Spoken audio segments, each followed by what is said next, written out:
Lars Porsena of Clusium, by the 9 gods he swore, that the great house of Tarquin should suffer wrong no more.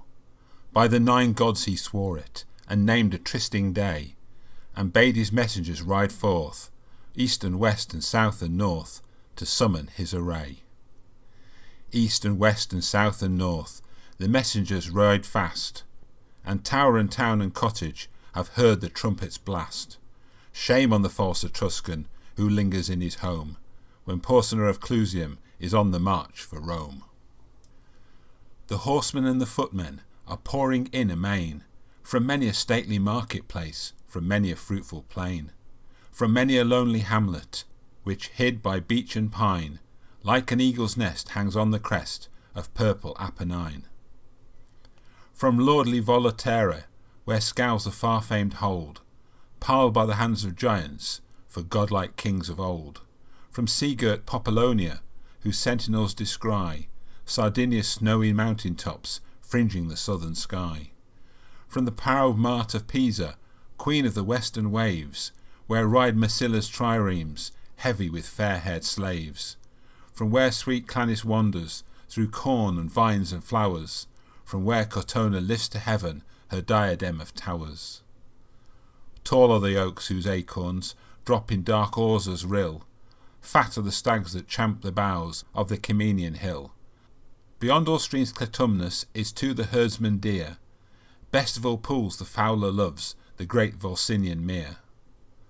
But now no stroke of woodman is heard by Orza's rill, no hunter tracks the stag's green path up the Cimian hill.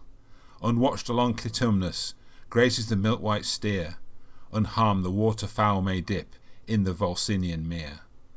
The harvests of Arretium this year old men shall reap, this year young boys in Umbro shall plunge the struggling sheep. And in the vats of Luna this year the must shall foam round the white feet of laughing girls whose sires have marched to Rome. There be 30 chosen prophets, the wisest of the land, who always by Lars Porsena both morn and evening stand. Evening and morn the 30 have turned the verses o'er, traced from the right on linen white by mighty seers of yore. And with one voice the 30 have their glad answer given.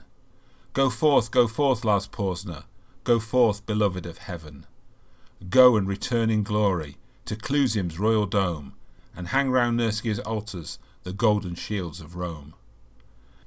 And now hath every city sent up her tale of men, the foot 80,000, the horse 10,000. Before the gates of Sutrium is met the great array. A proud man was Lars Porsena upon the trysting day. For all the Etruscan armies were ranged beneath his eye, and many a banished Roman, and many a stout ally.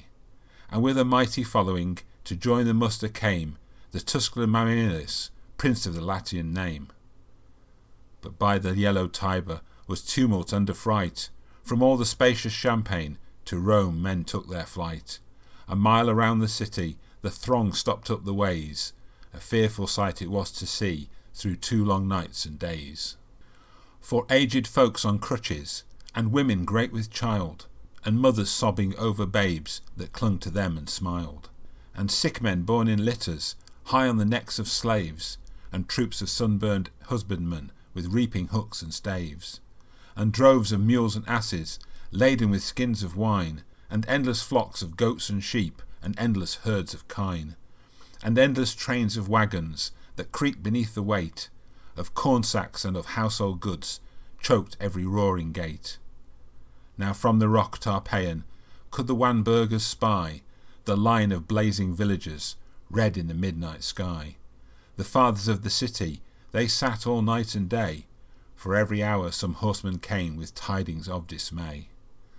To eastward and to westward have spread the Tuscan bands, nor house nor fence nor dovecot in Crustumerium stands. Verbena down to Ostia hath wasted all the plain, Asta hath stormed Janiculum, and the stout guards are slain. I wis in all the senate there was no heart so bold, but sore it ached and fast it beat when that ill news was told. Forthwith uprose the consul, uprose the fathers all, in haste they girded up their gowns, and hied them to the wall. They held a council standing before the river gate. Short time was there, ye well may guess, for musing or debate. Out spake the consul roundly, the bridge must straight go down, for since Janiculum is lost, naught else can save the town. Just then a scout came flying, all wild with haste and fear. To arms, Sir Consul, last Porsener is here. On the low hills to westward, the consul fixed his eye, and saw the swarthy swarm of dust rise fast along the sky. And louder still, and still more loud, from underneath that rolling cloud, is heard the trumpet's war note proud, the trampling and the hum.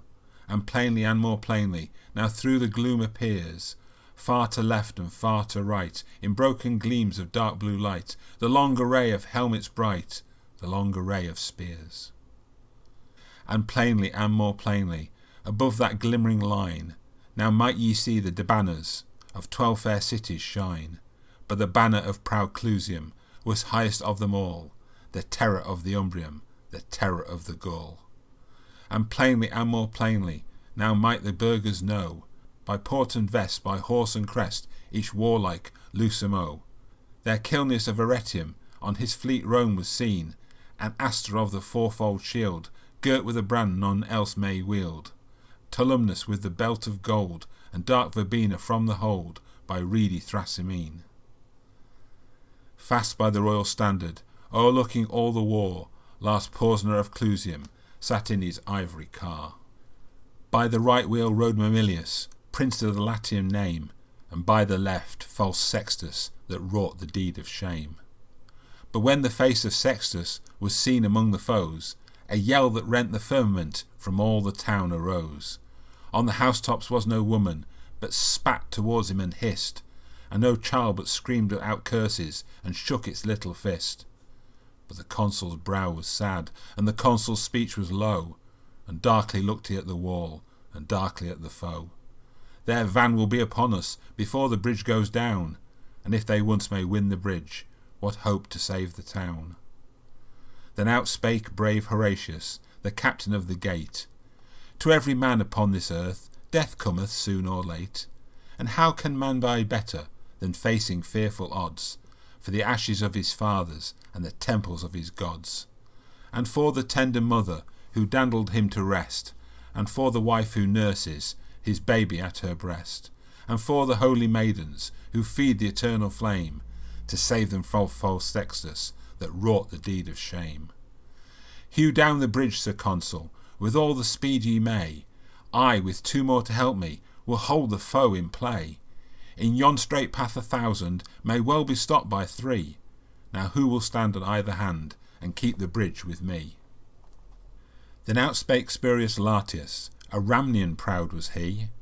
Lo, I will stand at thy right hand and keep the bridge with thee. And out spake strong Herminius, of Titian blood was he. I will abide on thy left side and keep the bridge with thee. Horatius, quoth the consul, as thou sayest, so let it be. And straight against that great array went forth the dauntless 3. For Romans in Rome's quarrel spared neither land nor gold, nor son nor wife nor limb nor life in the brave days of old. Then none was for a party, then all were for the state. Then the great man helped the poor, and the poor man loved the great. Then lands were fairly portioned, then spoils were fairly sold. The Romans were like brothers in the brave days of old. Now Roman is to Roman more hateful than a foe, and the tribunes beard the high, and the fathers grind the low. As we wax hot in faction, in battle we wax cold. Wherefore men fight not as they fought in the brave days of old. Now while the 3 were tightening their harness on their backs, the consul was the foremost man to take in hand an axe, and fathers mixed with commons seized hatchet, bar and crow, and smote upon the planks above, and loosed the props below. Meanwhile the Tuscan army, right glorious to behold, came flashing back the noonday light, rank behind rank like surges bright of a broad sea of gold. 400 trumpets sounded, a peal of warlike glee, as that great host with measured tread, and spears advanced and ensigns spread, rolled slowly towards the bridge's head, where stood the dauntless 3. The 3 stood calm and silent, and looked upon the foes, and a great shout of laughter from all the vanguard rose, and forth 3 chiefs came spurring, before that deep array. To earth they sprang, their swords they drew, and lifted high their shields and flew, to win the narrow way. Aunus from green Tifernum, lord of the hill of vines, and Caius whose 800 slaves sicken in Ilva's mines, and Picus long to Clusium, vassal in peace and in war, who led to fight his Umbrian powers, from that grey crag where girt with towers, the fortress of Nequinium lowers, o'er the pale waves of Nar. Stout Lartius hurled down Aunus into the stream beneath. Herminius struck at Caius, and clove him to the teeth. At Picus brave Horatius darted one fiery thrust, and the proud Umbrian's gilded arms clashed in the bloody dust. Then Ocnus of Falarii rushed on the Roman 3, and Lausulus of Urgo, the rover of the sea, and Arruns of Vocinium, who slew the great wild boar that had his den amidst the reeds of Cosa's fen, and wasted fields and slaughtered men along Albinia's shore. Herminius smote down Arruns, Lartius laid Ocnus low. Right to the heart of Lausulus Horatius sent a blow. Lie there, he cried, fell pirate, no more aghast and pale.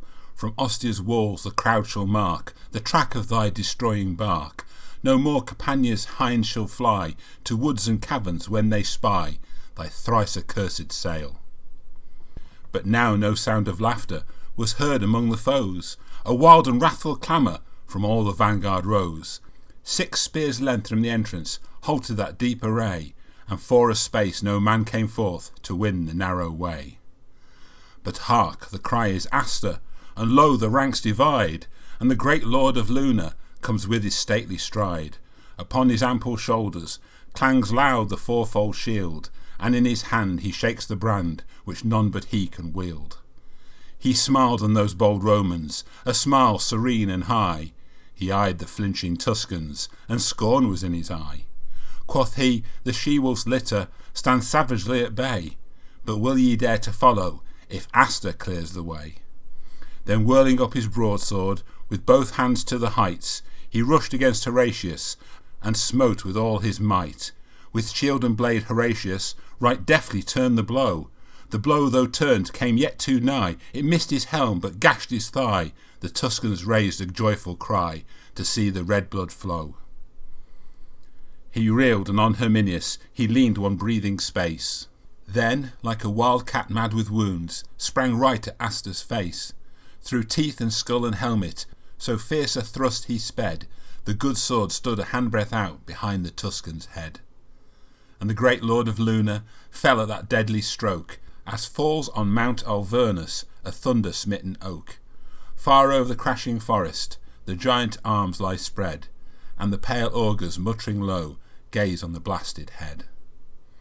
On Astur's throat Horatius right firmly pressed his heel, and thrice and 4 times tugged amain ere he wrenched out the steel. And see, he cried, the welcome, fair guests that wait you here. What noble Lucumo comes next to taste our Roman cheer? But at his haughty challenge a sullen murmur ran, mingled of wrath and shame and dread, along that glittering van. There lacked not men of prowess, nor men of lordly race, for all Etruria's noblest were round the fatal place. But all Etruria's noblest felt their hearts sink to see, on the earth the bloody corpses, in the path the dauntless 3. And from the ghastly entrance, where those bold Romans stood, all shrank like boys who unaware, ranged in the woods to start a hare, come to the mouth of the dark lair, where growling low a fierce old bear lies amidst bones and blood.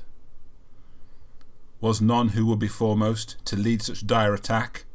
But those behind cried forward, and those before cried back. And backward now and forward wavers the deep array, and on the tossing sea of steel to and fro the standards reel, and the victorious trumpet peal dies fitfully away. Yet one man for one moment strode out before the crowd. Well known was he to all the 3, and they gave him greeting loud. Now welcome, welcome, Sextus, now welcome to thy home. Why dost thou stay and turn away? Here lies the road to Rome.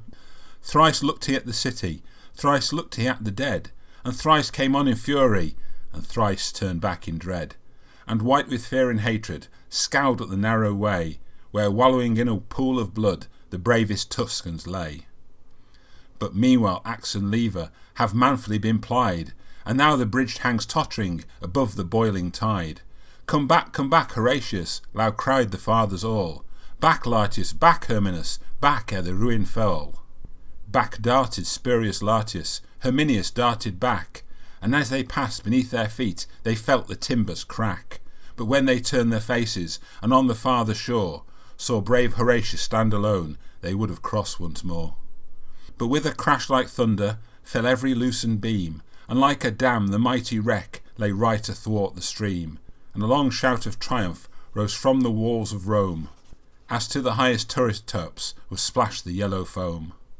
And like a horse unbroken, when first he feels the rein, the furious river struggled hard and tossed his tawny mane, and burst the curb and bounded, rejoicing to be free, and whirling down in fierce career, battlement and plank and pier, rushed headlong to the sea. Alone stood brave Horatius, but constant still in mind, thrice 30,000 foes before, and the broad flood behind. Down with him, cried false Sextus, with a smile on his pale face. Now that yield thee, cried Lars Porsena, now yield thee to our grace. Round turned he, as not deigning those craven ranks to see. Naught spake he to Lars Porsena, to Sextus naught spake he. But he saw on Palatinus the white porch of his home, and he spoke to the noble river that rolls by the towers of Rome.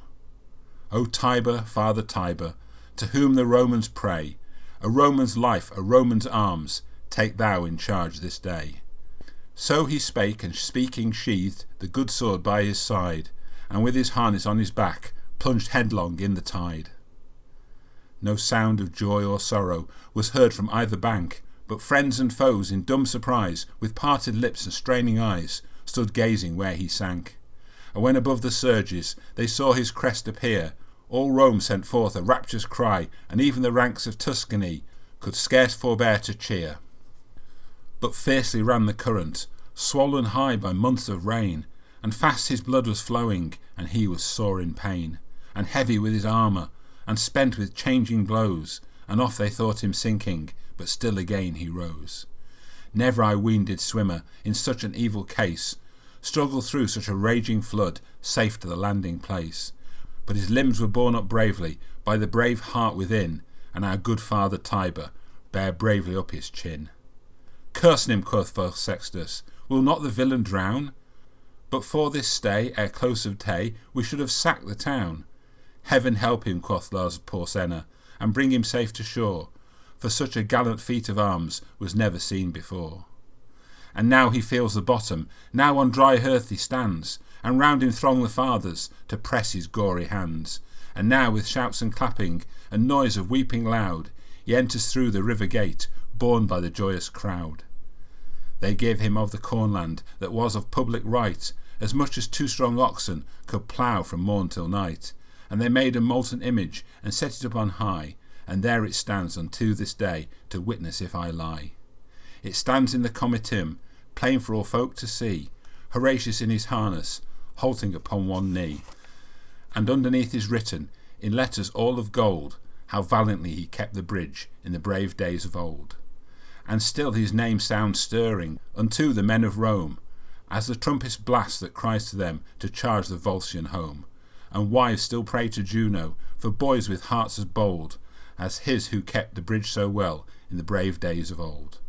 And in the nights of winter, when the cold north winds blow, and the long howling of the wolves is heard amidst the snow, when round the lonely cottage roars loud the tempest din, and the good logs of Algidus roar louder yet within, when the oldest cask is opened, and the largest lamp is lit, when the chestnuts glow in the embers, and the kid turns on the spit, when young and old in circle around the firebrands close, when the girls are weaving baskets, and the lads are shaping bows, when the good man lends his armour, and trims his helmet's plume, when the goodwife's shuttle merrily goes flashing through the loom, with weeping and with laughter, still is the story told, how well Horatius kept the bridge in the brave days of old.